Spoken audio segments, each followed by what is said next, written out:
ನಿಮ್ಮೂರಲ್ಲಿ ಯಾವ ಸಂಘಗಳು ರಚನೆ ಆಗಿದ್ದಾವೆ?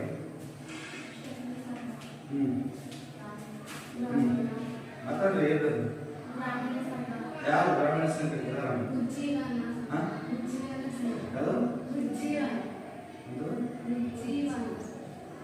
ಜೀವ ಎಲ್ಲ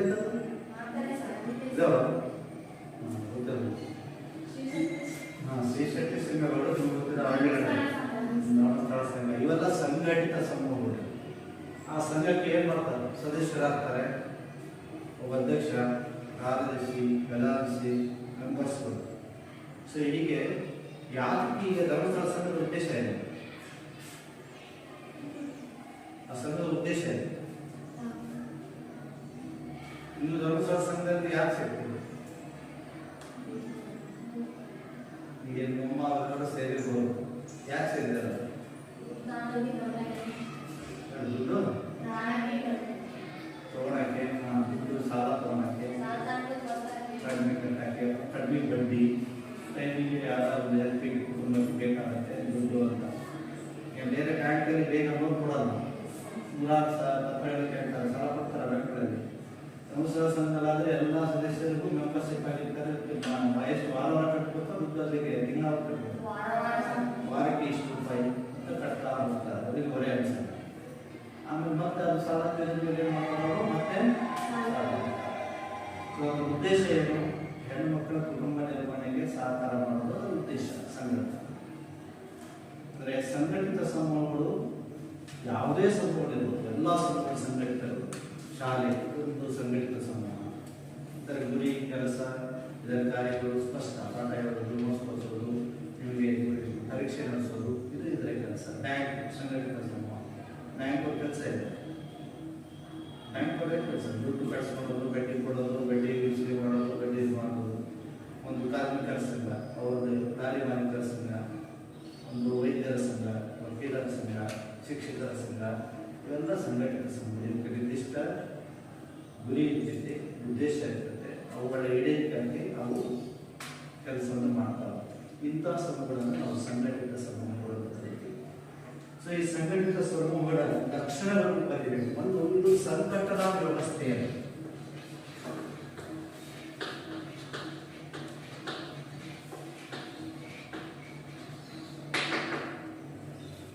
ಸಂಘಟಿತ ಸಮೂಹ ಅಂದ್ರೆ ಸಂಘಟನಾ ವ್ಯವಸ್ಥೆ. ಹೇಗೆ ಬೇಕು ಅಂತ ಸಂಘವನ್ನ ನಾವು ವ್ಯವಸ್ಥೆ ನಮ್ಮನೆ ಬರ್ಕೊಳ್ಬೇಕು.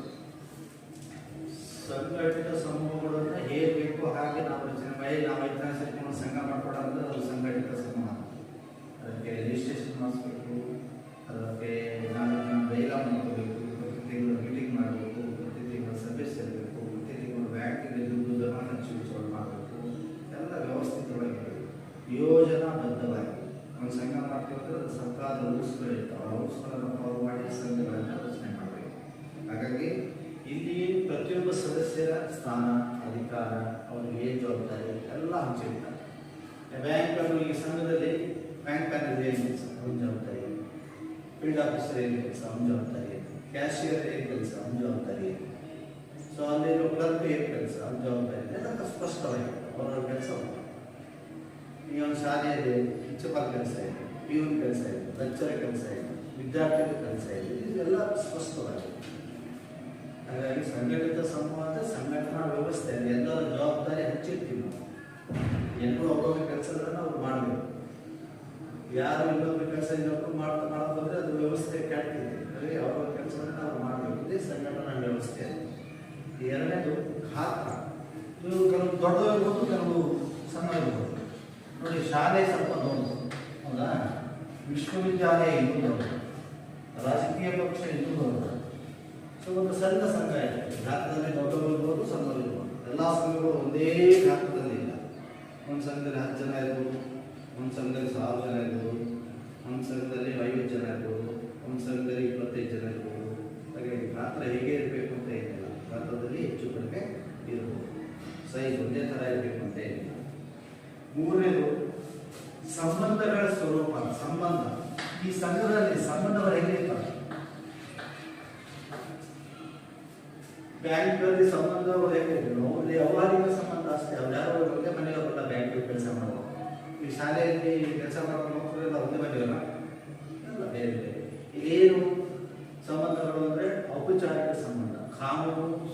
ಸ್ವರೂಪದ ಸಂಬಂಧ. ಶಿಕ್ಷಕರು, ಮೇಷ್ಟ್ರು, ವಿದ್ಯಾರ್ಥಿಗಳು, ಹೆಡ್ ಆಫೀಸರು, ಮ್ಯಾನೇಜರು, ಕ್ಯಾಶಿಯರು ಇವೆಲ್ಲ ವ್ಯವಹಾರಿಕ ಮತ್ತು ಔಪಚಾರಿಕ ಸಂಬಂಧ. ಕರಾರಿನ ಸ್ವರೂಪದ ಸಂಬಂಧ. ಕರಾರ ಕಾನೂನಿನ ರೀತಿಯಲ್ಲಿ ಆ ಸಂಬಂಧಗಳನ್ನು ನಾವು ಅಲ್ಲಿ ನಡೆಸ್ಕೊಂಡು ಹೋಗ್ತಾ ಇದ್ದೀವಿ. ಇದು ಯಾವಣ್ಣ, ನಮ್ಮ ಚಿಕ್ಕಪ್ಪ, ದೊಡ್ಡಪ್ಪ, ನಮ್ಮ ತಮ್ಮ, ಸಂಬಂಧಿಕ ಅಂತ ಹೇಳಿ ಯಾವ ಬ್ಯಾಂಕಲ್ಲಿ ಮ್ಯಾನೇಜರೇ ನಮ್ಮ ಚಿಕ್ಕಪ್ಪನ ಮಗ ಅಂತ ಹೇಳಿ ಇರೋ ಬ್ಯಾಂಕಲ್ಲಿ ದುಡ್ಡು ತಕ್ಕೊಟ್ರೆ ಅವ್ನು ಉಳಿತಾನೆ, ಕೊಡಕ್ಕೆ ಬರಲ್ಲ, ಅವ್ನು ಸಹಾಯ ಮಾಡಕ್ಕೆ ಬರಲ್ಲ. ಅವ್ನು ಇರೋದ್ರಿಂದ ಕೊಡ್ಬೋದು ಅಷ್ಟೇ. ಒಂದು ರೂಪಾಯಿ, 50 ರೂಪಾಯಿ, 2,000 ಐತೆ ಒಳಗ ಬ್ಯಾಂಕಲ್ಲಿ 5 ಕೋಟಿ ದುಡ್ಡು ಐತೆ. 5 ಕೋಟಿ ದುಡ್ಡು ತೊಗೊಂಡು ಬ್ಯಾಂಕ್ ಬಿಡೋದು ಯಾಕಂದ್ರೆ ನಾವು ಕೊಡಕ್ಕೆ ಬರಲ್ಲ. ಆ ಸಂಬಂಧಗಳಿಂದ ಅನೇಕ ಕಾನೂನು ಸ್ವರೂಪದ ಸಂಬಂಧಗಳಿರ್ತಾವೆ. ಭಾಳ ಕಷ್ಟದಲ್ಲಿ ಭಾಳ ಆತ್ಮೀಯತೆ, ಭಾಳ ಒಳ್ಳೆಯ ಫ್ರೆಂಡ್ ಅಂತ ನಾವು ಏನು ಸಂಬಂಧಗಳನ್ನು ವ್ಯವಹಾರಗಳನ್ನು ಸಂಬಂಧಗಳನ್ನು ಬೆಳೆಸೋಕ್ಕಾಗಲ್ಲ. ಅದೇನು ಸಂಬಂಧ ಬರೀ ಕರಾರ ಸ್ವರೂಪದ ವ್ಯವಹಾರಿಕ ಸಂಬಂಧಗಳನ್ನು ನಾವು ಸಂಘಟಿತ ಸಂಘಗಳಲ್ಲಿ ಕಾಣ್ತೀವಿ. ಇವೆಲ್ಲ ಹೆಚ್ಚು ಕಡಿಮೆ ಸಾಂಸ್ಕೃತಿಕ ಸ್ವರೂಪದವು. ಭಾಳ ದಿನ ಇರ್ತದೆ, ಇವತ್ತಿದ್ದು ನಾಳೆ ಹೋಗೋದಲ್ಲ. ಬ್ಯಾಂಕು, ಶಾಲೆ, ಕಾಲೇಜು ಇವೆಲ್ಲ ಭಾಳ ದಿನ ಇರ್ತವೆ. ನೀವು ಇವತ್ತು ಲೀಡರ್ ಆಗಿದೆ, ನಾಳೆ ನೀವು ಹೋಗ್ಬೇಕು, ಬಿಟ್ಟು ಹೋಗ್ಬೋದು, ಓದ್ಕೊಂಡು. ಮತ್ತೆ ಈ ಶಾಲೆ ಕಾಲೇಜ್ ಹಂಗೆ ಇದೆ.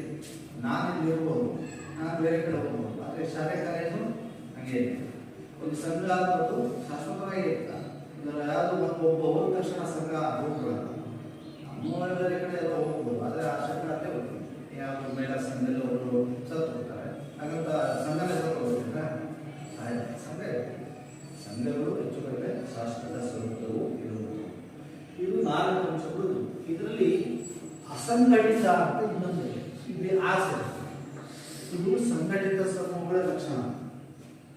ಸಂಘಟನಾ ವ್ಯವಸ್ಥೆ ಇರ್ತದೆ, ಭಾರತದಲ್ಲಿ ಹೆಚ್ಚು ಕಡಿಮೆ ಇರ್ತವೆ, ಸಂಬಂಧಗಳು ಕಾನೂನಿನ ಸ್ವರೂಪದಲ್ಲಿರ್ತವೆ, ಕೆಲವು ಶಾಶ್ವತವಾಗಿರ್ತವೆ, ಬಹಳ ದಿನಗಳು ಉಳಿತಾರೆ. ಸೊ ಈ ಅಸಂಘಟಿತ ಅಂತ ಏನು? ಯಾರು ಬೇಕಂತ ಸಂಘಗಳನ್ನ ಮಾಡಲ್ಲ, ಸಂಘಗಳಲ್ಲಿ ಸೇರಿಸಲ್ಲ. ಸಂಘಗಳು ಅವು ಅವಾಗೇ ಉಳ್ಕೊಂಡ್ಬಿಡ್ತಾವೆ. ಅವಕ್ಕೆ ಯಾರು ನಿರ್ದಿಷ್ಟ ಯೋಜನೆಗಳಿಲ್ಲ, ಸಂಘಟನಾ ವ್ಯವಸ್ಥೆ ಇಲ್ಲ, ಅವು ಶಾಶ್ವತ ಅನ್ನೋದನ್ನ, ಅಲ್ಲಿ ಸಂಬಂಧಗಳು ಇರೋದಿಲ್ಲ, ಅಲ್ಲಿ ಸಂಘಟನಾ ವ್ಯವಸ್ಥೆ ಇರೋದಿಲ್ಲ. ಅವನ ಅಸಂಘಟಿತ ಸಂಘಗಳು. ಅವನ್ನು ಯಾರು ಬೇಕಂತ ಸೇರಿಸಲ್ಲ. ಅವು ಇದ್ದಕ್ಕಿದ್ದಂತೆ ಬರ್ತಾರೆ, ಇದ್ದಕ್ಕಿದ್ದಂತೆ ಕಣ್ಮರೆ ಆಗಿರ್ತಾರೆ. ಅವು ನಿರ್ದಿಷ್ಟ ಅವರಿಗೆ ಲೀಡರ್ ಇರಲ್ಲ, ಮೆಂಬರ್ ಇರಲ್ಲ, ನಾಯಕರಿರಲ್ಲ, ಯಾರಿರಲ್ಲ. ಅಂತ ಸಂಘಟನೆ ಅಸಂಘಟಿತ. ಈಗ ಎಕ್ಸಾಂಪಲ್, ನಿಮ್ಮ ಊರಿಗೆ ಹಾಲು ಕೊಟ್ಟಿರೋ ಪ್ರಶಾಂತಿಗೆ ಯಾರು ಫೇವರೇಟ್ ಹೀರೋ? ಹೀರೋಯಿನ್. ನಿಮ್ಮ ಫೇವರೇಟ್ ಹೀರೋಯಿನ್ ಯಾರು? ಹೀರೋ ಕೊಡ್ತೀರಾ? ಯಾರು? ಪುನೀತ್ ರಾಜ್ಕುಮಾರ್ ಸತ್ತು ಹೋದ, ಏನೋ ಬಂದ ಇದ್ದಾನೆ ಅಂತ. ಪುನೀತ್ ರಾಜ್ಕುಮಾರ್ ಬಂದು ಅದನ್ನು ಇಟ್ಕೊಂಡ್ರೆ ಜನ ಎಷ್ಟೇ ಇರ್ತಾರೆ? ಜನ ಎಲ್ಲರೂ ಸೇರ್ಕೊಂಡ್ಬಿಡ್ತಾರೆ ಒಂದೇ ಸರಿ. ಅವ್ರು ಯಾರು ಕಟ್ಟಿದ್ರು ಅಲ್ಲಿ ಬರಪ್ಪ ಇಲ್ಲಿ ಸುಮಾರು ಸೇರಿ ಅಂತ. ಅವ್ರ ಸೇರಿದವರೆಲ್ಲ ಯಾರು ಒಂದೇ ಕುಟುಂಬಲ್ಲ, ಒಂದೇ ಹೋಗೋಲ್ಲ. ಅವ್ರಿಗೆ ಏನಾದ್ರು ಗುರಿ ಇದೆಯಾ? ಯಾಕೆ ಬಂದಿರೋ ಆಕ್ಟರ್ ಮಾಡಕ್ ಬಂದಿದ್ರು. ಅವ್ರು ಅಲ್ಲಿದ್ದ ಜನ ಒಂದೇ ಸಲ ತಕ್ಷಣ ಸೇರ್ಕೊಂಡಿರ್ತಾರೆ. ಅಲ್ಲಿ ಯಾವ ಶಾಶ್ವತ ಇರಲ್ಲ, ಅವರು ಅಲ್ಲಿ ಯಾವ ಸಂಘಟನೆ ಇರಲ್ಲ, ಆ ಸಮೂಹಕ್ಕೆ ಯಾವ ಲೀಡರ್ಶಿಪ್ ಇರಲ್ಲ. ಅವರು ಅಲ್ಲಿ ಬಹಳ ಅಲ್ಲಿಯ ಸಂಬಂಧಗಳು ಯಾವುದಿಲ್ಲ, ಸುಮ್ಮನೆ ನೋಡ್ತಾ ಈ ಒಂದು ಹಾವಾಡಿ ಜಾತ್ರೆ ಹೋಗಿಸಂತೆಗೆ ಹಾವು ಆಡ್ತಾ ಆಡ್ತಾ ಆಟ ಆಡಿಸ್ತಾನೆ. ಅಲ್ಲಿ ಸುತ್ತಲೂ ಹಾವನ್ನು ನೋಡ್ತಾ ಇರ್ತಾರೆ. ಅವ್ನು ಬುಟ್ಟಿ ತೆಗಿತಾನೆ, ಬಿಡ್ತೀನಿ ಅಂತಾನೆ. ಅವ್ನು ಸುಮ್ಮನೆ ಜನ ಸೇರಿ ಅಂತ ವ್ಯವಸ್ಥೆ ಮಾಡ್ತಾ ಹಾವನ್ನು ಹೋಗಬೇಕು. ಅಲ್ಲಿ ಸುತ್ತಲೂ ಸೇರಿರೋರು ಯಾರು ಒಂದೇ ಕುಟುಂಬ. ಅವ್ರಿಗೆ ಏನಾದ್ರು ಗುರಿ ಇದೆಯಾ? ಅವ್ರು ಏನಾದ್ರು ಕೆಲಸ ಇದೆಯಾ? ಅವ್ರು ಯಾಕೆ ಬಂದಾರೆ? ಸೊ ಅನಿರೀಕ್ಷಿತವಾಗಿ ಒಂದು ಘಟನೆ ನಡೆದಾಗ ಸೇರಿರುವಂಥ ಸಂಬಂಧ ಅಸಂಘಟಿತ ಸಂಬಂಧ. ಒಂದು 4 ಸೇರ್ತಾರೆ ರಸ್ತೆಯಲ್ಲಿ. ಆಕ್ಸಿಡೆಂಟ್ ಆದಾಗ ತಕ್ಷಣ ಎಷ್ಟೋ ಸಾವಿರಾರು ಜನ ಎಲ್ಲ ಜನ ನೋಡ್ಕೊಂತಾರೆ, ಇವ್ರಿಗೆ ಆಕ್ಸಿಡೆಂಟ್ ಆಯಿತು, ಸತ್ತು ಆಕ್ಸಿಡೆಂಟ್ ಆದಮೇಲೆ ಅಲ್ಲಿ ಬಾಡಿ, ಲಾರಿ, ಆ ಬಸ್ ಎತ್ಕೊಂಡು ಹೋಗ್ತಾರೆ, ಅಲ್ಲಿ ಯಾರು ಇರ್ತಾರ ಹಂಗೆ ಇಟ್ಕೊಂಡು ಯಾಕೆ ಹೋಗ್ಬಿಡ್ತಾರೆ. ಅದೇನಿಲ್ಲ, ಅಲ್ಲಿ ತಾತ್ಕಾಲಿಕವಾಗಿ ಸೇರುವಂಥ ಜನಮಂತೆ, ಅದನ್ನು ಅಸಂಘಟಿತ ಸಮೂಹ ಅಂತ ಹೇಳ್ತೀವಿ. ಅವರಿಗೆ ಗುರಿ ಜನಮಂತೆಗೆ ಏನಿರ್ತೈತೆ, ಗುರಿ ಇರಲ್ಲ, ನಾಯಕನಿರಲ್ಲ, ನಿರ್ದಿಷ್ಟ ಸಂಘಟನೆ ಇರಲ್ಲ. ಗುಂಪಲ್ಲಿ ಗೋವಿಂದ ಅಂತಾರಲ್ಲ, ಹಾಗೆ ಯಾರೋ ಒಬ್ಬ ಗುಂಪಲ್ಲಿ ಕಣ್ಣು ಹೊಡೆದ್ರೆ ಎಲ್ಲ ಕಡೆ ಹೇಳ್ತಾರೆ. ಅವ್ರು ಯಾರು ಕೊಡ್ತಿದ್ದೀವಿ ಅಂತ ಗೊತ್ತಿಲ್ಲ. ಸೊ ಜನಮಂದೆ, ಉದ್ರಿಕ್ತ ಮಂದೆ, ಜನಮಂದೆ ಅಂತ ಹೇಳ್ತೀವಿ. ಉದ್ರಿಕ್ತ ಅಂದರೆ ಯಾವುದೋ ಒಂದು 2-3 ಹಳ್ಳಿಗಳಲ್ಲಿ ಕೂಗುಗಳು ಆಗ್ತವೆ ಸಿಟಿಯಲ್ಲಿ. ಯಾರೋ ಮುಖಂಡ ಸತ್ತಾರೆ, ಹಿಂದೂ ಹುಡುಗ ಮುಸ್ಲಿಂ ಮೇಲೆ, ಮುಸ್ಲಿಂ ಹಿಂದೂ ಮೇಲೆ ಎಲ್ಲರೂ ಸತ್ತಾರೆ. ಅದು ಯಾಕೆ ಲಾಟಿ ಮಾಡ್ತಾ ಇದ್ದೀವಿ, ಯಾರು ಲಾಟಿ ಹಚ್ಬೋದು, ಯಾಕೆ ಆಗ್ತಾ ಇದೆ ಏನು ಗೊತ್ತಿರಲ್ಲ. ಪೂರ್ವ ಪ್ರಜ್ಞೆನೇ ಇಲ್ಲದೆ ಇರುವಂಥ ಸಂಘಗಳನ್ನು ಅಸಂಘಟಿತ ಸಂಘಗಳು. ಸೊ ಭಾರಿ ಡೇಂಜರ್. ಕ್ಷಣಿಕವಾಗಿ ಆ ಕ್ಷಣಕ್ಕೆ ಸೇರೋದು. ಇವಾಗ ಮುಸಲ್ಮಾನರು ಬಂದು ನೋಡಕ್ಕೆ ಸೇರಿದ್ರು, ನರ್ಸರಿ ಟೈಪ್ ನೋಡಕ್ಕೆ ಸೇರಿದ್ರು ತಕ್ಷಣ ಅಲ್ಲಿ ಅಲ್ಲಿಂದ ಕರ್ಕೊಂಡು. ಸೊ ಇಂತಹ ಸಂಘವನ್ನು ಅಸಂಘಟಿತ ಸಮೂಹಗಳಿರ್ತವೆ. ಇವು ಅಲ್ಪಕಾಲಿಕ, ಭಾಳ ಹೋಗ್ತದೆ. ಸಿನಿಮಾ ಸ್ಟಾರ್ ಈಗ ಬಂದು 10 ನಿಮಿಷ ಇದ್ದ ಒಂದು 10 ನಿಮಿಷ ಅಲ್ಲ, 10 ನಿಮಿಷ ಅಷ್ಟೇ ಜನ ಹಚ್ತಾರೆ. ಅವನ ಕಾಲ ದೂರ ಅಂದರೆ ಅಲ್ಲಿ ಯಾರು ಇರ್ತಾರೆ, ಯಾರು ಇರಲ್ಲ. ಪಡೆ ಮನೆಗೆ ಅವ್ರ ಪಡೆ ಅವ್ರು ಯಾರು ಕೂಡ ಅಲ್ಲಿ ಪರ್ಮನೆಂಟ್ ಆಗಿ ಇರಲ್ಲ. ಸೊ ಇದನ್ನು ಹೇಳಬೇಕಾಗುತ್ತೆ. ಇಲ್ಲಿ ಅಂತರ್ಕ್ರಿಯೆಗಳು ಕೂಡ ಸಾಮಾನ್ಯವಾಗಿ ಅಸಂಘಟಿತವಾಗಿರುತ್ತೆ, ಯಾವುದೇ ನಿರ್ದಿಷ್ಟವಾದ. ಇದರ ಆಪೋಸಿಟ್ ಅಲ್ಲ ಅಸಂಘಟಿತಗಳು. ಅಲ್ಲಿ ಯಾವ ಸಂಬಂಧಗಳು ಇರುವುದಿಲ್ಲ, ಅಲ್ಲಿ ನಾಯಕರು ಇರುವುದಿಲ್ಲ, ಅವು ಶಾಶ್ವತ ಇರುವುದಿಲ್ಲ, ಅಲ್ಲಿ ಸಂಘಟನಾ ವ್ಯವಸ್ಥೆ ಇರುವುದಿಲ್ಲ. ಇಷ್ಟನ್ನು ನೀವು ಅಸಂಘಟಿತ ಸಂಘಟನೆ. ಸಂಘಟಿತ ಅಂದರೆ ಪರ್ಟಿಕ್ಯುಲರ್ ಆಗಿ, ಅಸಂಘಟಿತ ಅಂದರೆ ಬರೀ ಜನ ಸೇರೋದು, ಗುಂಪಲ್ಲಿ ಗೋವಿಂದ ಜನ ಸೇರೋದು, ನೋಡೋದು, ಪ್ರೇಕ್ಷಕರಾಗಿ ಇರೋದು, ಅದನ್ನು ಅಸಂಘಟಿತ ಸಂಘಟನೆ. ಸೊ ನೆಕ್ಸ್ಟ್ ಸಾಮಾಜಿಕ ನಿಯಂತ್ರಣ ಅಂತ ಕರೀತಾರೆ. ಅದರ ನಿಯಂತ್ರಣ, ಕಂಟ್ರೋಲ್ ಅಂತ ಹೇಳ್ತಾರೆ. ನಿಯಂತ್ರಣ ಈ ಪದವನ್ನು ಮೊದಲು ಬಳಸ್ತಾರೆ. ಯಾಕಂದ್ರೆ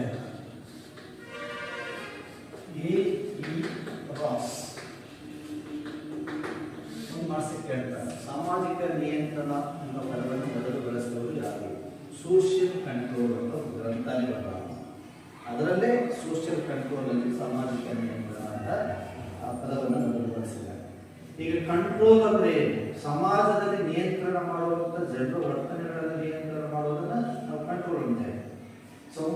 ಸಾಮಾಜಿಕ ನಿಯಂತ್ರಣ ಎಲ್ಲಿ ಇದ್ರೆ ಸಮಾಜದಲ್ಲಿ ಕೊಲೆ, ದರೋಡೆ, ಅತ್ಯಾಚಾರ, ಸುಲಿಗೆ, ಭ್ರಷ್ಟಾಚಾರ ಎಲ್ಲ ಆಗ್ತಾ ಇದೆ. ಸೊ ಹಾಗಾಗಿ ಸಾಮಾಜಿಕ ನಿಯಂತ್ರಣ ಅನ್ನೋದು 1901ರಲ್ಲಿ ತನ್ನ ಗ್ರಂಥವಲ್ಲಿದ್ದಾನೆ ಗಾಸ್ಗಳು ಸೋಷಿಯಲ್ ಕಂಟ್ರೋಲ್ ಅಂತ. ಅದರಲ್ಲಿ ಈ ಪದವನ್ನು ಮೊದಲುಪಡಿಸಿದ್ದಾನೆ. ಅದನ್ನು ಹೇಳಿ ಈಗ ನಮ್ಮ ಸಮಾಜದಲ್ಲಿ ಕಂಟ್ರೋಲ್, ನಿಮ್ಮ ಮೇಲೆ ಕಂಟ್ರೋಲ್ ಆಯ್ತಾ ಇದೆ. ನೀವು ಯಾರಿಗಾದ್ರೂ ಭಯ ಭಕ್ತಿಯಿಂದ ಇದ್ದಿರೇ ನಿಮ್ಮ ಮೇಲೆ ನಿಯಂತ್ರಣ ಆಯ್ತೇ ಇಲ್ಲ ಆಯ್ತಾ? ಯಾರ ನಿಯಂತ್ರಣ? ನಿಮ್ಮ ಮೇಲೆ ಯಾರ ನಿಯಂತ್ರಣ? ನಿಮ್ಮ ಮೇಲೆ. ಈಗ ನೀವು ನಿಮ್ಮನ್ನ ಕಂಟ್ರೋಲ್ ಮಾಡ್ತಿದ್ರು ಯಾರು? ನಿಮ್ಮ ಅಪ್ಪ ಅಮ್ಮ. ಮತ್ತು ನಿಮ್ಮ ಅಪ್ಪ ಅಮ್ಮ ಭಯ ಇದ್ರೆ ನೀವು ಶಾಲೆಗೆ ಬರ್ತಿಲ್ಲ, ಮನೆ ಹೋಗ್ತಿಲ್ಲ, ಕೆಲಸ ಮಾಡ್ತಿಲ್ಲ. ಅದಾದ್ಮೇಲೆ ಮತ್ತೆ ಯಾರ್ಯಾರು ಭಯ? ಸೋಷಿಯಲ್, ಸಮಾಜ. ಮನೆ ಬಿಟ್ಟು ಯಾರಿಗಾದ್ರು ಮಾಡಿ ಯಾರ್ಯಾರಿಗೆ? ಸಮಾಜ, ಕಾನೂನು, ಪದ್ಧತಿ, ದೇವಸ್ಥಾನ, ದೇವರು, ಧರ್ಮ ಅಂತ ಹೇಳ್ತಿರ್ತಾರೆ. ನಿಮ್ಮ ದೇವರಿಗೆ ನೀವು ಹೇಳ್ತಿರ್ತಾರೆ. ಅದು ಒಂದು ಕಂಟ್ರೋಲ್. ದೇವರು ನಾವು ತಪ್ಪು ಮಾಡಲ್ಲ. ಯಾಕೆ? ದೇವ್ರ ಭಯ. ತಪ್ಪು ಮಾಡಿದ್ರೆ ಎಲ್ಲ ಶಿಕ್ಷೆ ಕೊಡ್ತಾನೆ. ದೇವಸ್ಥಾನಕ್ಕೆ ಚಪ್ಪಲಿ ಹಾಕೊಂಡು ಒಳಗಡೆ ಹೋದ್ರೆ ಹೋಗ್ತೀರಾ? ನೀವು ದೇವರೇನು ಬೇಡ ಅಲ್ಲ. ಚಪ್ಪಲಿ ಹಾಕೊಂಡು ಬರಬೇಡ ಬಾ ಅಂತಾನೆ ದೇವರು ಹೇಳಲ್ಲ. ಅದು ನಾವು ಹೋಗೋದು ಯಾಕೆ? ಭಯ. ದೇವರು ನಮಗೆ ಶಾಪ ಕೊಡ್ತಾನೆ. ಹಾಗಾಗಿ ಎಲ್ಲ ಸಮಾಜಗಳಲ್ಲಿ 2 ರೀತಿ ಕಂಟ್ರೋಲ್ ಇದೆ. ಒಂದು ಫಾರ್ಮಲ್, ಇನ್ನೊಂದು ಇನ್ಫಾರ್ಮಲ್ ಅಂತ.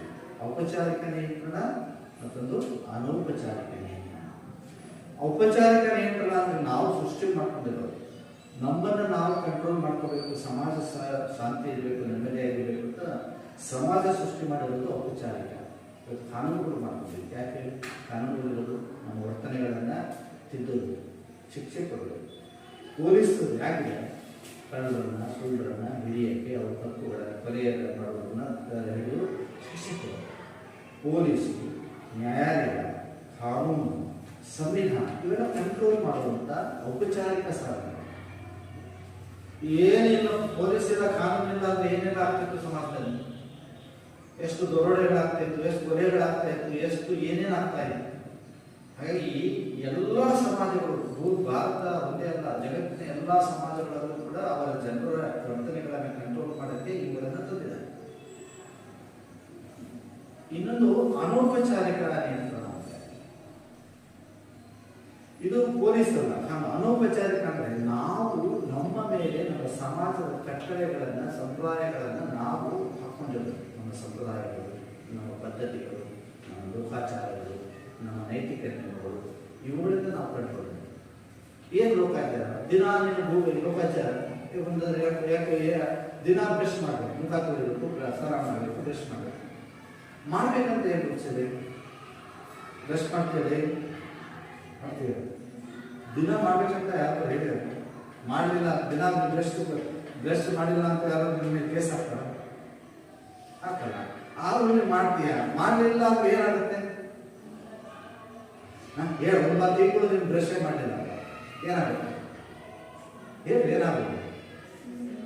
ಸ್ಮೆಲ್ ಬರ್ತಿತ್ತೆ, ನಿನ್ನ ಅಕ್ಕಪಕ್ಕ ಯಾರು ಕೂತ್ಕೊಳಲ್ಲ, ನಿನ್ನ ಆಡ್ಕೊಳ್ತಾರೆ, ನಿನ್ನ ದೂರ ಕೂರಿಸ್ತಾರೆ, ಅವ್ರ ಬಾಯಿ ನನಗೆ ಒಕ್ಕ ಕೂರಕ್ಕಾಗಲ್ಲಪ್ಪ ಅಂತಾರೆ, ಅದಕ್ಕೆ ನಿನ್ನ ಭಯ, ಅದು ಅಂಜಿಕೆ, ಅದು ಕಂಟ್ರೋಲ್. ನಮ್ಮನ್ನು ನಾವು ನಿಯಂತ್ರಣ ಮಾಡ್ತೀವಿ ನಮ್ಮ ವರ್ತನೆಗಳನ್ನು.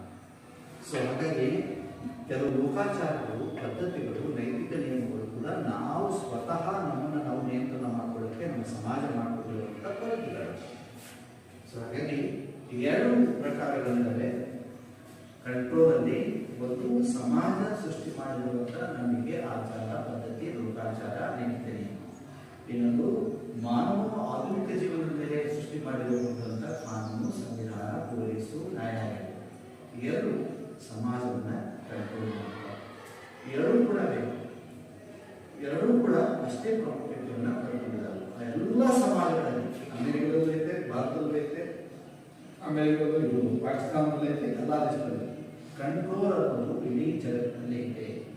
ಯಾವ ಸಮಾಜವೂ ಕೂಡ ಕಂಟ್ರೋಲಿಂದ ಬರ್ತಾ ಇಲ್ಲ. ಎಲ್ಲ ಸಮಾಜಗಳು ಆಯಾ ಸಮಾಜದ ಜನರನ್ನ ನಿಯಂತ್ರಣ ಮಾಡೋದಕ್ಕೆ ತಮ್ಮದೇ ಆದಂಥ ಕಂಟ್ರೋಲನ್ನು ಸಾರ್ವತ್ರಿಕವಾಗಿ ಜಾರಿಗೆ ತಂದಿದೆ. ಅದನ್ನು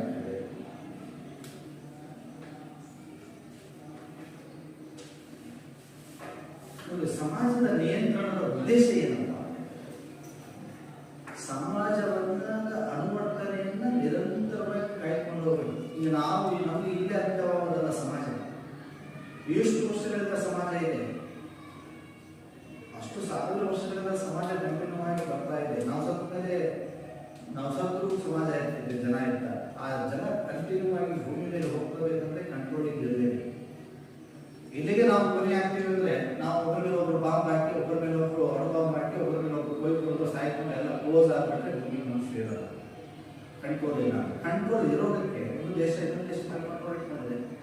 ಆಗ ಎಲ್ಲ ದೇಶಗಳು ಬೆಳೆಯುತ್ತಾರೆ. ಮಾನವ ಜನಾಂಗ ನಿರಂತರವಾಗಿ ಭೂಮಿ ಮೇಲೆ ವಾಸ ಮಾಡಬೇಕಂದ್ರೆ ಕಂಟ್ರೋಲಿಂಗ್ ಇರಬೇಕು.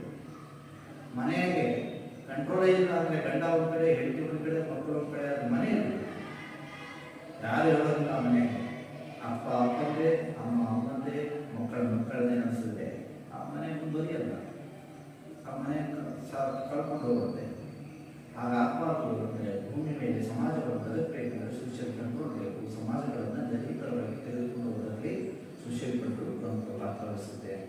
ಅದರ ಜೊತೆಗೆ ಈ ನಿಯಂತ್ರಣದ ಮುಖ್ಯ ಉದ್ದೇಶ ಐಕ್ಯತೆಯನ್ನು ತರೋದು, ಸಮಾಜವನ್ನು ಐಕ್ಯತೆಯನ್ನು ತರೋದು. ನಮ್ಮ ದೇಶದಲ್ಲಿ ಎಷ್ಟೋ ಜಾತಿಗಳಿದ್ದಾವೆ, ಧರ್ಮಗಳಿದ್ದಾವೆ. ಹಿಂದೂ, ಮುಸ್ಲಿಂ, ಕ್ರೈಸ್ತ, ಯಹೂದಿ, ಜೈನ, ಎಷ್ಟೋ 4,500 ಜಾತಿಗಳಿಲ್ಲ. ಭಾರತೀಯ ಸಮಾಜವನ್ನ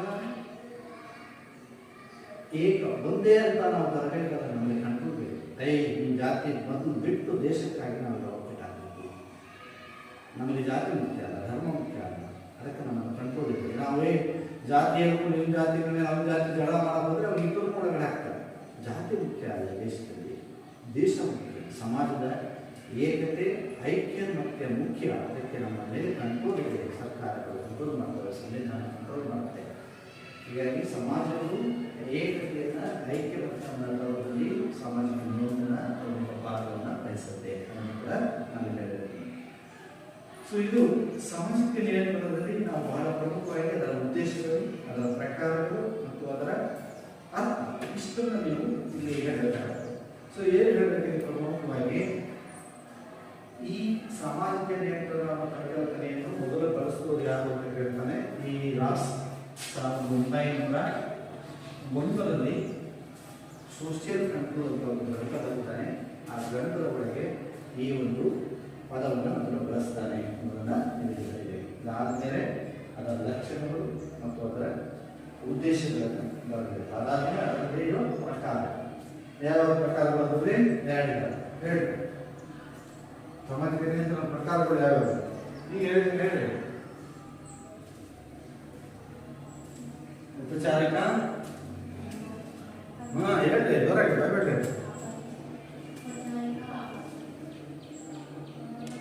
ಔಪಚಾರಿಕ ಅನೌಪಚಾರಿಕ ಎರಡು ಅದರ ಪ್ರಕಾರ. ಬಹಳ ಸಿಂಪಲ್ ಆಗಿ ಕೇಳಬೇಕು ಇಂಪಾರ್ಟೆಂಟ್. ಒಂದು ಔಪಚಾರಿಕ,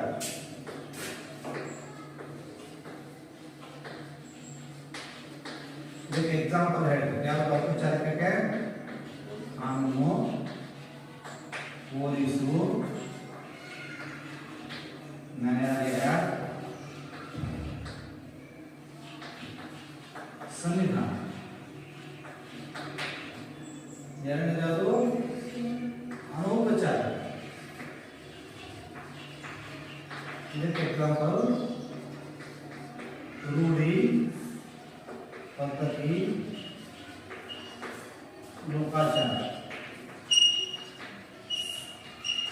ನೈತಿಕ ನಿಯಮ. ಇದಾಗಲಿ ಓದಿದ್ರೆ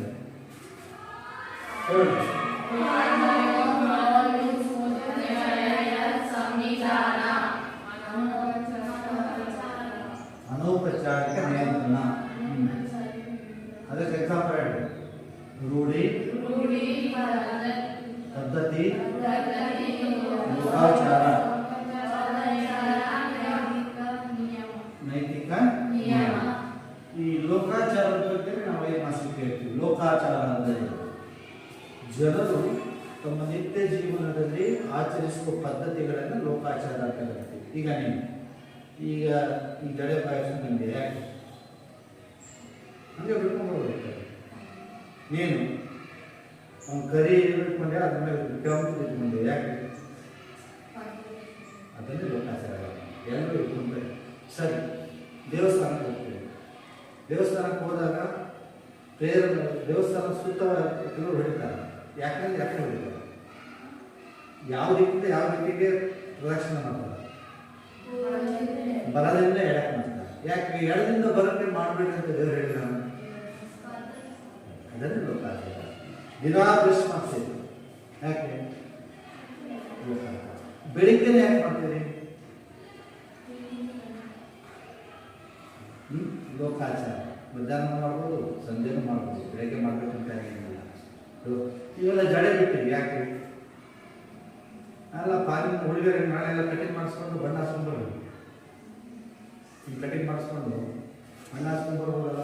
ಇದು ಭಾರತದ ಸಂಪ್ರದಾಯ ಲೋಕಾಚಾರ. ಆಮೇಲೆ ಇದನ್ನು ನಿಮ್ಮನ್ನು ಜಡೆ ಬಿಡ್ತಾರ. ಅವ್ರು ಜಡೆ ಬಿಟ್ಟಕ್ಕೆ ಅವ್ರು ಜಡೆ ಹಾಕಕ್ಕೆ ಬರೋದವ್ರಿಗೆ ಅವ್ರದ್ದು ಫ್ಯಾಷನ್, ಅವ್ರ ಲೋಕಾಚಾರ. ಈಗ ಹೆಣ್ಮಕ್ಳೆಲ್ಲ ಸೀರೆ ಹಾಕ್ತಾರೆ ಭಾರತದಲ್ಲಿ. ಯಾಕೆ? ಲೋಕಾಚಾರ. ಲೋಕಾಚಾರ ಅಂದರೆ ನಮ್ಮ ಜೀವನದಲ್ಲಿ ನಾವು ನಿತ್ಯ ಏನು ಆಚರಿಸ್ತೀವಿ ಅದೆಲ್ಲ ಲೋಕಾಚಾರಗಳೇ. ನಾವು ಮೇಷ್ಟ್ರು ಬಂದು ಎದ್ದು ತಿಂತೀವಿ. ಯಾಕೆ? ಮೇಷ್ಟ್ರು ಬಂದಾಗ ಎದ್ದು ನಿಂತ್ಕೊಳ್ತೀವಿ ನೀವು. ಯಾಕೆ? ಗೌರವ ಅಲ್ಲ ಅದು ಲೋಕಾಚಾರ. ಯಾರೋ ಒಬ್ರು ಬಂದರೂ ಎದ್ದು ನಿಂತ್ಕೊಳ್ತೀವಿ ನಿಮಗೆ. ಮೇಷ್ಟ್ರು ಅಂತ ನಿಮ್ಗೆ ಗೊತ್ತಾ? ಅದು ಪದ್ಧತಿ, ಲೋಕಾಚಾರ. ಗೌರವ ಕೊಡೋದು ಇರ್ಬೋದು ಅದರಲ್ಲಿ, ಆದರೆ ಅದು ಪದ್ಧತಿ, ಲೋಕಾಚಾರ. ಯಾರೋ ಮನೆಗೆ ಬಂದರೆ ನೀವು ಮನೆಗೆ ಹೋಗ್ತೀರಿ, ಮನೆಗೆ ಹೆಂಗೆ ಹೋಗ್ಬಿಡ್ತೀರಾ? ಏನಂತ ಹೋಗ್ಬೇಕು? ಯಾರೋ ಮನೆಗೆ ಹೋಗಿ ಇರ್ತೀರಿ, ಮನೆಯೊಳಗೆ ಹಾಗೆ ಒಳಗೆ ನುಗ್ಬಿಡ್ತಾರ. ಏನಂತ ಕೇಳ್ತೀವಿ ಯಾರ ಜೊತೆ ಯಾರು ಅಂತ ಕೇಳ್ತಿರ್ತಾನೆ. ಅಮ್ಮ ಅಂಟಿಯಲ್ಲೋ ಆಂಟಿ ಯಾರು ಅಂತ ಕೇಳ್ತೀವಿ. ಅದು ಪದ್ಧತಿ, ಲೋಕಾಚಾರ. ಸುಮ್ಮನೆ ಯಾರೋ ಮನೆಗೆ ಸ್ವೀಟ್ ಮುಗ್ಬಿಡೋದಲ್ಲ, ಯಾರು ಇಲ್ಲ ಅಂತ ಹೇಳಿ ಮುಗ್ದಲ್ಲ. ಸೊ ದೇವಸ್ಥಾನಕ್ಕೆ ಹೋಗಿ ತೀರ್ಥ ಪ್ರಸಾದ ಇಸ್ಕೊಂತೀವಿ. ಹೆಂಗೆ ಇಸ್ಕೊಂತೀವಿ? ತೀರ್ಥ ಕೈ ಹಿಂಗೆ ಹಾಕು ಬಾಯಲ್ಲಿ ಸ್ವಾಮಿ ಅಂತ ಹೇಳ್ತೀವಿ ನಾವು. ಬಾಯಲ್ಲೇ ಹಿಂಗೂ ಇಸ್ಕೊಂಡು ಬಾಯಲ್ಲಿ ಹಾಕೋದಲ್ವ? ಯಾಕೆ ಬಾಯಲ್ಲಿ ಹಾಕ್ಸ್ಕೊಂಡು ನಾವು? ಯಾಕಂದರೆ ಅದು ಪದ್ಧತಿ ಅಲ್ಲ, ಲೋಕಾಚಾರ ಅಲ್ಲ. ಸೊ ಎಷ್ಟು ಇಂಥ ಲೋಕಾಚಾರಗಳಿದ್ದಾವೆ. ದಿನಾ ಸ್ನಾನ ಮಾಡ್ತೀವಿ, ಹಬ್ಬ ಮಾಡ್ತೇವೆ, ಪೂಜೆ ಮಾಡ್ತೇವೆ. ಇವೆಲ್ಲ ಹೇಳ್ತೀವಿ ನಾವು. ಇವೆಲ್ಲ ಲೋಕಾಚಾರಗಳು. ದೇವರಿಗೆ ಕೈ ನಿಂತಿರೋದು, ಪ್ರದಕ್ಷಿಣೆ ಮಾಡೋದು, ಬಟ್ಟೆ ಹೊಸದಾಗಿ ತೊಳ್ಕೊಂಡು ಬರ್ಕೊಬೋದು, ಜಡೆ ಹಾಕ್ಕೊಬೋದು, ಕುಂಕುಮ ಇಟ್ಕೊಂಡು, ಈ ತಾಳಿ ಹಾಕ್ಕೊಂಡು, ಉಂಗುರ ಹಾಕ್ಕೊಂಡು, ಎಲ್ಲ ಲೋಕಾಚಾರ. ಎಲ್ಲರೂ ಮಾಡ್ಕೊಂಡು ಬಂದರೆ ನಾವು ಮಾಡ್ಕೊಂಡು ಬರ್ತೀವಿ. ಬೇರೆ ಹಿಂದೆ ಮಾಡ್ಕೊಂಡು ಬರ್ತಿದ್ರು ನಾವು ಮಾಡ್ತೀವಿ. ಇಂಥ ಲೋಕಾಚಾರಗಳು ನಮ್ಮ ಸಮಾಜದಲ್ಲಿ ಲಕ್ಷ ಇದ್ದಾವೆ. ಅದು ನಾವೇನು ಲೋಕಾಚಾರಗಳು ಅಂದ್ರೇನು? ನಮಗೆ ಗೊತ್ತಿಲ್ಲದೆ ಸಮಾಜದಲ್ಲಿ ಅವುಗಳಿಂದ ಅವಾಗೆ ಹುಟ್ಟು ಬಂದಿರುವಂತಹ ಜನರಿಗೆ ತಿಳುವಳಿಕೆಯಲ್ಲಿ ಅರಿವಿಲ್ಲದೆ ಬಂದಿರುವಂತಹ ಆಚರಣೆಗಳು. ಯಾರು ಮೊದಲು ಮಾಡಿದ್ದು? ಜಡೆ ಹಾಕೊಳ್ಳೋದು ಅಂತ ಹೇಳ್ಕೊಟ್ಟಿದ್ದು ಯಾರು ಗೊತ್ತಿಲ್ಲ. ಯಾವಾಗ ಹೆಗ್ಗುಕ್ಕು ಅಂತ ಗೊತ್ತಿಲ್ಲ. ಯಾರೋ ಅದೊಂದು ಬೇರೆ ಮರ ಇರ್ತದೆ ರೋಡ್ ಮೇಲೆ, ಈ ಕಡೆಯಿಂದ ಹೋದ್ರೆ ಏನಿಲ್ಲ, ಆ ಕಡೆಯಿಂದ ಬರ್ತಾರೆ ಯಾರೋ ಒಂದು ಕಲ್ಲು ಇಟ್ಟು ಆ ಕಲ್ಲಿಗೆ ಒಂದಿಷ್ಟು ಕುಂಕುಮ ಹಾಕಿ ಒಂದಿಷ್ಟು ಹೂವು ಹಾಕಿ ಆ ಒಂದು ಹಾರ ಹಾಕಿ ಒಂದು ತೆಂಗಿನಕಾಯಿ ಹೊಡೆದು ಇಟ್ಟು ಪೂಜೆ ಮಾಡಿ ಹೋಗ್ಬಿಟ್ರೆ ಅಂದರೆ ಈಗ ಯಾರು ದೇವರಿಗೆ ಕರ್ಕೊಳ್ಳೋಣ ಅಂತ ಗೊತ್ತಿಲ್ಲ, ಮನಸ್ಸಲ್ಲಿ ಕೈ ಮುಟ್ಕೊಂಡು ಹೋಗ್ತಾರೆ. ಕೈ ಮನಸ್ಸಲ್ಲೇ ಬಂದ್ಬಿಡ್ತಿದ್ದೆ, ಒಂದು ಕಾಮನ್ ಆಗಿ ಬಂದ್ಬಿಡ್ತು. ಆ ಕಡೆಯಿಂದ ಹೋಗ್ಬೇಕು, ಈ ಕಡೆಯಿಂದ ಬರೋದು, ನಾಳೆ ಒಂದು ದೇವಸ್ಥಾನ ಕಟ್ಟಿರ್ತೀವಿ. ಲೋಕಾಚಾರಗಳು ಹೆಂಗೆ ಹೋಗ್ತಾರೆ ಅಂತ ಗೊತ್ತಿಲ್ಲ. ನಿಯೋಜನಾ ರಹಿತ ಉಗಮ, ಅದನ್ನು ಯಾರು ಹೇಳಿಕೆ ಮಾಡೋದಿಲ್ಲ. ಯಾವುದೋ ಒಂದು ಕಾಲಕ್ಕೆ ಯಾವುದೋ ಒಂದು ಇದಕ್ಕೆ ಯಾರೋ ಒಬ್ಬರು ಅದನ್ನು ಆಚರಣೆ ಮಾಡಿದ್ದು. ಹಾಗೆ ಈಗ ಮನೆಗಳಲ್ಲಿ ಹಳ್ಳಿಗಳಲ್ಲಿ ಈ ಸತ್ತಾಗ ಕೆಲವರು ಮನೆ ಮುಂದೆ ಬೆಂಕಿ ಹಾಕ್ತಾರೆ. ಬೆಂಕಿ ಹಾಕ್ತಾರೆ, ಯಾಕೆ ಹಾಕ್ತಾರೆ? ನಿಮ್ಮ ಅಜ್ಜ ನಿಮ್ಮ ಅಪ್ಪ ಇವಾಗ ಕೇಳ್ತಾರೆ ಇವತ್ತು, ಯಾಕೆ ಹಾಕ್ತಾರೆ? ಬೆಂಕಿ ಹಾಕಿ ಸತ್ತಿದ್ದಾರೆ ನಿಜ, ಅವ್ರ ಮನೆ ಬೆಂಕಿ ಹಾಕ್ತಾರೆ. ಹೇಳಿ ಅದನ್ನ ಯಾರು ಮೊದಲು ಮಾಡ್ತಾರೆ ಪದ್ಧತಿ ನೀನು ಯಾಕೆ ಅಂತ ಗೊತ್ತಾಗಬೇಕಲ್ಲ. ಬೆಂಕಿ ಹಾಕಬೇಕು ನಿಮ್ಮ ಇದರಲ್ಲಿ ಏನಿರ್ಬೋದು ವಿಚಾರ. ನೀವೇನು ತಿಳ್ಕೊಂತೀರ? ಮನೆಗೆ ಮುಂದೆ ಬೆಂಕಿ ಹಾಕಿದ್ದಾರೆ, ಯಾವ ಸತ್ತೋಗಿದ್ದಾರೆ ಅಂತ ಮುಂತಿರ್ಬೋದು, ಹೌದಲ್ವಾ? ಸೊ ಇದಕ್ಕೆ ಕಾರಣ ಮೊದಲು ಯಾಕೆ ಹಾಕ್ತಾ ಇದ್ರು, ಯಾವಾಗಿಂದ ಇದು ಹಾಕಿದ್ರು, ಯಾರು ಮೊದಲು ಹಾಕಿದ್ರು ಅಂತ ಗೊತ್ತಾ ಇರತ್ತ. ನಾಳೆ ಯಾರು ಕರ್ಕೊಂಡು ಹೇಳ್ತೀರಾ? ನಿಮ್ಮ ಅಜ್ಜ ಇದ್ದಾರೆ ಮನೆಗೆ ಹೇಳ್ತೀರ ಮದುವೆಗೆ, ಅಜ್ಜ ನೀವು ಸತ್ತಾಗ ಮನೆ ಮಕ್ಕಳು ಬೆಂಕಿ ಹಾಕ್ತಾರಲ್ಲ ಯಾಕೆ? ನಿಮ್ಮ ಮನೆಗೆ ಯಾರು ಇದ್ದಾರೆ ಹೋಗ್ತಾರೆ, ಅವರೇನು ಹೇಳ್ತಾರೆ, ನಾನು ನನ್ನ ಹತ್ರ ಬರ್ತೀನಿ, ಇದು ಯಾಕೆ ಬಂತು, ಎಲ್ಲಿಂದ ಬಂತು? ಹೀಗೆ ಕೆಲವು ಲೋಕಾಚಾರಗಳಿಗೆ ಹಿನ್ನೆಲೆಗಳೇ ಇಲ್ಲ. ಅವರು ಹೆಂಗೆ ಹುಟ್ಟು ಬಂದು ಅಂತ, ಯಾವಾಗಿಂದ ಬಂದು ಅಂತ. ಅದಕ್ಕೆ ಆ ಯೋಜನಾ ರಹಿತ ಕುಟುಂಬ ಅಂತ ಹೇಳ್ತೀವಿ. ಯಾವುದೋ ಕಾರಣಕ್ಕೆ ಯಾವುದೋ ಸನ್ನಿವೇಶಕ್ಕೆ ಯಾರೋ ಒಬ್ಬರು ಒಂದು ಆಚರಣೆಯನ್ನು ತಂದಿದ್ದು ಅದು ಕಂಟಿನ್ಯೂ ಆಗಿ ಹಾಗೆ ಬರ್ತಾ ಇಂಥದ್ದನ್ನು ನಾವು ಲೋಕಾಚಾರಗಳು ಅಂತೀವಿ. ಈ ಲೋಕಾಚಾರಗಳು ಸಮಾಜದಲ್ಲಿ ಹೋಗ್ತವೆ, ಸಮಾಜದಲ್ಲಿ ಬೆಳೀತವೆ, ಸಮಾಜದಲ್ಲೇ ಇರ್ತವೆ. ಅಂಬೋದು ನಮ್ಮ ಸತ್ತು ನಮ್ಮ ಲೋಕಾಚಾರಗಳು ಹಾಗೆ ಉಳಿತವೆ. ಕೆಲವು ಲೋಕಾಚಾರಗಳು ಪರಿವರ್ತನೆ ಆಗ್ತವೆ. ಹಾಗೆ ಇರಬೇಕು ಎಲ್ಲ ಲೋಕಾಚಾರಗಳು.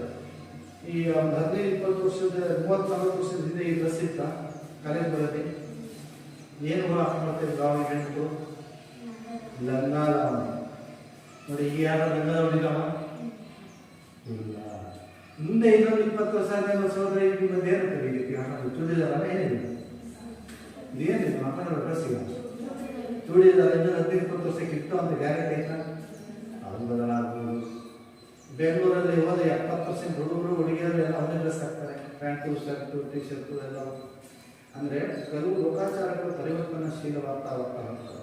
ಹಿಂದಿನ ಕಾಲದ ಮೇಷ್ಟ್ರುಗಳು ಬರೀ ಕಚ್ಚೆ ಹಾಕೊಂಡು ಪಂಚೆ ಹಾಕೊಂಡು, ಉತ್ತರ ಕರ್ನಾಟಕದಲ್ಲಿ ಈಗಲೂ ಕೂಡ ಪಂಚೆ ಹಾಕ್ತಾರೆ ಮೇಷ್ಟ್ರುಗಳು, ಕಚ್ಚೆ ಹಾಕೊಂಡು ಮೇಷ್ಟ್ರು ಹೋಗ್ತಾರೆ. ಅವು ಬದಲಾಗ್ತವೆ. ಡ್ರೆಸ್ ನೀವು ಹಳೆಯ ಕಾಲದ ಫೋಟೋ ನೋಡಿ, ಡ್ರೆಸ್ಗಳು ಹೇಗಿದಾವ, ಹಳೆಯ ಕಾಲದ ಅಜ್ಜ ಕಾಲದ ಫೋಟೋಗಳು ನೋಡಿ, ಅವರು ಬಟ್ಟೆ ಬೋಲು ಮೇಲೆ ಸ್ಟೈಲ್ ಬಟ್ಟೆ ಎಲ್ಲ ಚೇಂಜ್.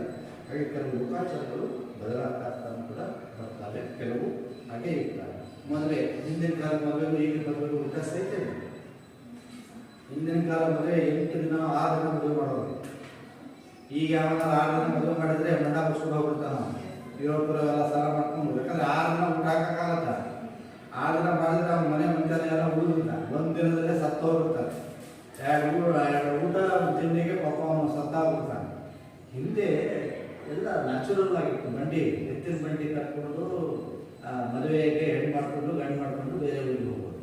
ಈಗ ಯಾವ ಎತ್ತಿನ ಬಂಡಿಯಲ್ಲಿ ಹೋಗ್ತಾನೆ, ಎಲ್ಲ ಕಾರು ಬಸ್ಸು ಬೈಕು ಎಲ್ಲ ಹಿಂಗೆ ಮಾಡೋದು. ಅದು ಬಂದು ಸ್ಟಾರ್ಟ್ ಹೋಗಿ ಚೌಟ್ರಿ ಒಂದೇ ಮಧ್ಯಾಹ್ನ ಹೋಗಿ ಸಂಜೆ ಮಾಡ್ಕೊಂಡು ಬರುತ್ತೆ, ಒಂದೇ ಜನಕ್ಕೆ ಖಾಲಿ ಮಾಡ್ಕೊಂಡು ಬಂದಿರ್ತಾರೆ. ಸೊ ಈಗ ಬದಲಾಗ್ತದೆ ಕೆಲವು ಲೋಕಾಚಾರಗಳು, ಪದ್ಧತಿಗಳು, ಸಂಪ್ರದಾಯಗಳು. ಆದರೆ ಹಾಗೆ ಇರೋಲ್ಲ. ಆದರೆ ಸಮಾಜದಲ್ಲಿ ಲೋಕಾಚಾರಗಳು ಯಾಕೆ ಇದೆ, ನಮ್ಮನ್ನು ಎಚ್ಚರಿಸ್ತಾರೆ. ನಮ್ಮನ್ನು ನೋಡಿ ದಿನಾಸ್ಕಾರ ಮಾಡೋದ್ರಿಂದ ನಮ್ಮ ಆರೋಗ್ಯ ಕೂಡ ಒಳ್ಳೆಯದಾಗುತ್ತೆ, ಶುಭ್ರವಾಗಿರ್ತೀವಿ.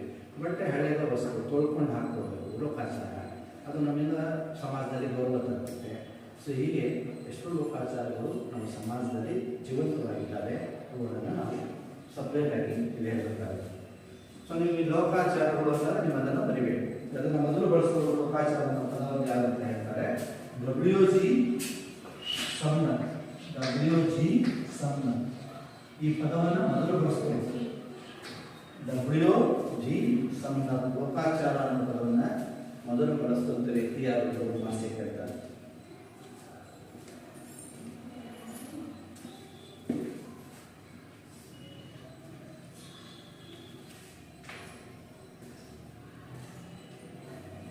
WG ಸಮ್ನತ್ ಲೋಕಾಚಾರ ಅನ್ನೋ ಪದವನ್ನು ಮೊದಲು ಬಳಸಿದ ವ್ಯಕ್ತಿ ಯಾರು ಹೇಳ್ತಾರೆ?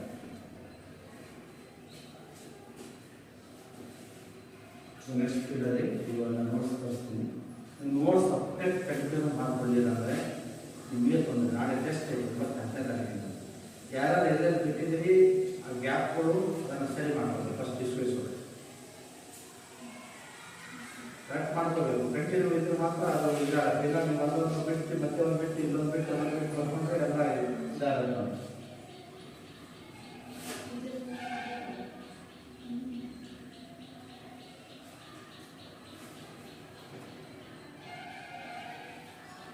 ಆಮೇಲೆ ಶನಿವಾರ ನಾನು ಯಾಕೆ ಬರ್ತಾ ಇದ್ದೆ ಶನಿವಾರ ತಗೊಳ್ತೀನಿ ಟೆಸ್ಟ್ ಏನೋ ಬರಬೇಕು.